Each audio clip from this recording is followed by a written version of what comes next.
ঠকে যাচ্ছেন, তাই না? জীবনে প্রতিটা ক্ষেত্রে নিজেকে হারিয়ে ফেলেছেন, তাই না? ঠকার ব্যাপার না, ধৈর্য ধরুন আর আল্লাহর উপর প্রবল বিশ্বাস রাখুন। দেখবেন একদিন ঠকতে ঠকতে জিতে যাবে ইনশাআল্লাহ।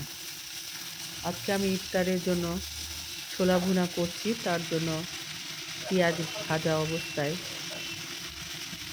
ছোট ছোট পিস করে আলু রেখেছিলাম, সেটাকে দিয়ে দিচ্ছি। আর তার মধ্যে সমস্ত মশলা, বেসিক মশলা, আদা রসুন বাটা, নুন, হলুদ, লঙ্কার গুঁড়ো, জিরে, ধনে সব দিয়ে ভালো করে কষিয়ে যখন সেদ্ধ হয়ে যাবে আলুটা, তখন আগে থেকে সেদ্ধ করা ছোলা, কালো ছোলা, সেটা তার মধ্যে দিয়ে ভালো করে নাড়াচাড়া করে একটু সামান্য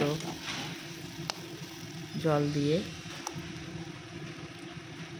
10 মিনিটের মতো রান্না করে নামিয়ে নেব।